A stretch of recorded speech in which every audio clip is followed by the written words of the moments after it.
Hey, fish on. Yes. Yep, we've got to land this. We've done it. What is that? Target species acquired. Yes, flatty. I think we got our first flathead. Yes. We've come out here today to the Parramatta River.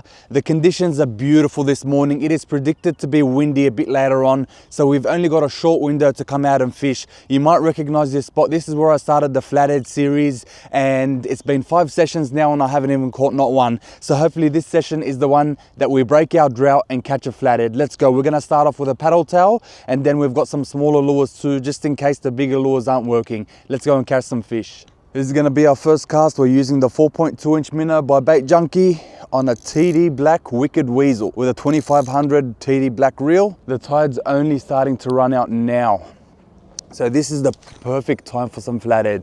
If you remember from the first video at this spot, I had an absolute shocker. I had wind knot after wind knot. I just couldn't catch anything and I couldn't catch a break. I just kept tying FG knots all day. But today is gonna be the day. The start of the run out tide is usually said to be ideal for flathead. At this stage of the tide, they should be sitting up right on the edge. But I've got a good feeling today. Today's the day that we're gonna get a flathead. We've worked so hard for it. I think we deserve one.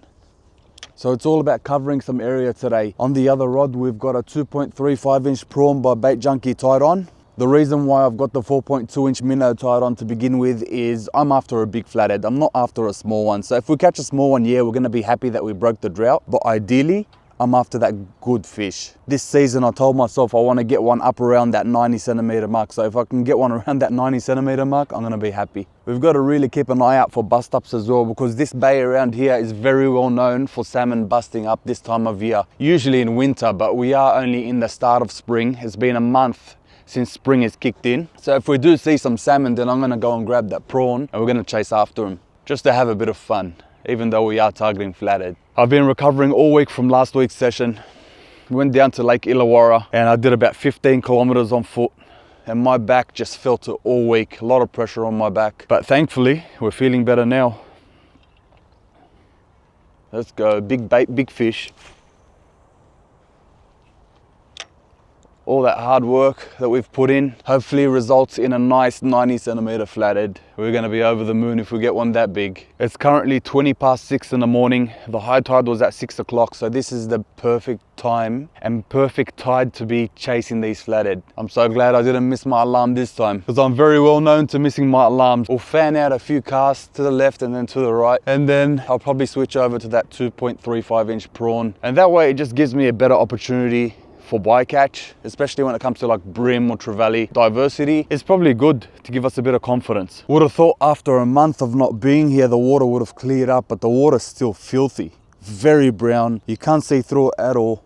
I'm very surprised. And as they say, find the bait, find the fish. We've found the bait, so now we just need to find the fish. All right, let's try that 2.35-inch prawn. Maybe we might catch a brim and get that confidence up a bit. I've got that rigged onto a 1/12 of an ounce jig head, which might be a little bit too heavy for this area because it is quite shallow here, but it gives me the opportunity to get longer casts, therefore covering more area.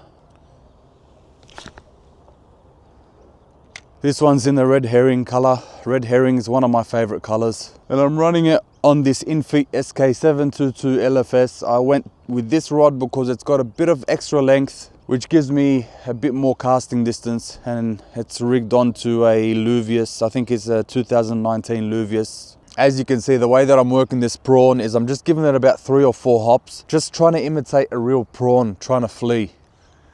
Hey, scared the living daylights out of me. Bloody hell, mate. You usually get swooped by magpies or plover birds, but this time this pterodactyl came down and tried to swoop me. What the hell was that? Gave me a heart attack. One thing with these Bait Junkie soft plastics is that they are very soft, which helps the lure look very lifelike in the water, so you do want to rig them on straight. If you rig them on straight, you work them correctly in the right area, you're going to catch fish. There's no ifs or buts. I've caught so many fish on them, especially on the kayak. I've smashed so many brim on the bait junkies. When it comes to the prawn or the 295 flick, this weekend I was meant to go to Sussex Inlet, St. George's Basin, but luckily a mate of mine told me that there is a kayak tournament held there at the moment. We've got the Hobie kayak tournament, and the last thing I would have wanted is to get out there with all those kayaks on the water and just trying to navigate around them, because I was meant to go out with a mate on his boat, because that spot is very well known for flatties, and good ones too. I brought a fair few lures with me today just in case this isn't working. I'll probably tie on a blade and get some more distance with it, and that way we can work some more area, and I'm sure with a blade we'll get, oh yes, we got something. I'm telling you, it's a tailor.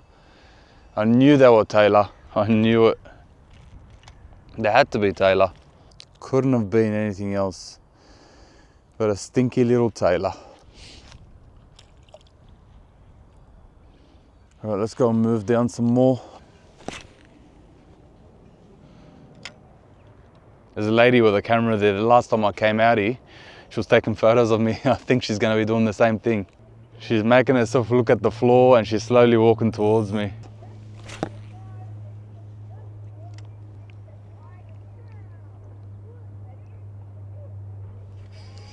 Yep, that's fish on. That's fish on. I felt that tick on the drop. Tell me that's a brim.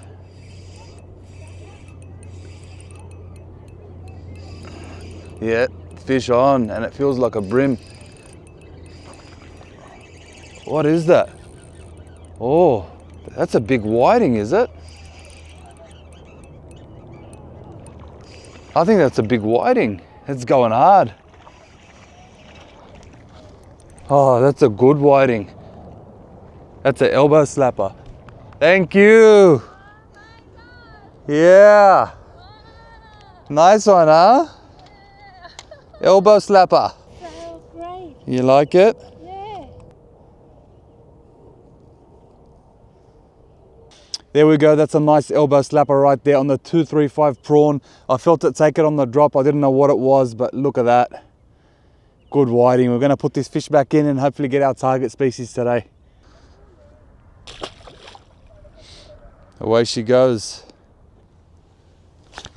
Not going to say no to a good whiting like that. Should have brought an esky with me. That fish took it on the drop. As soon as that lure started sinking, I felt that tick, put the strike in and bang, caught that whiting. And that's the best thing about having a sensitive rod. You feel everything. Like that tick was so subtle, but I felt it all the way through the blank and gave it a bit of a strike. I just didn't know what it was. At first I thought it was a brim, but it wasn't going as hard as a brim. It was just swimming side to side.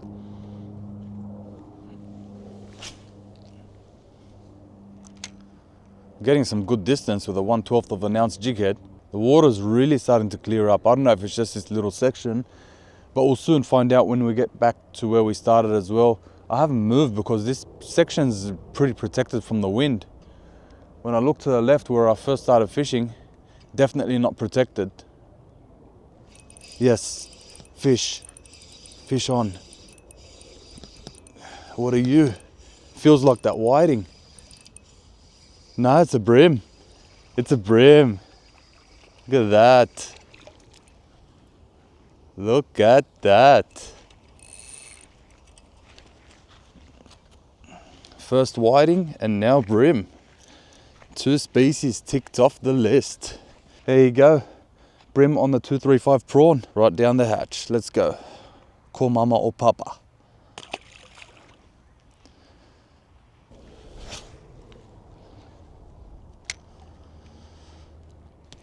Ah, we keep missing these hits. Just not quick enough to wind in that slack. Because the wind's coming this way and the tide's going that way as well, you gotta cast across. That's Taylor, yeah, it's Taylor. You gotta cast across the tide and the wind, and then you got that bow in your line, which is hard to wind in straight away. The slack in your line, as soon as your lure lands in the water, you gotta wind it as quick as possible without moving the lure too much. Recently I bought a whole heap of gear, a whole heap of fishing gear that is, and put it up on my stories on Instagram, and I've had a lot of people inbox me and ask me to do a bit of a gear dump. Let me know down in the comments below if you want to see me do a couple of YouTube videos showing what I've bought recently, all the lures, rods, reels, fishing gear.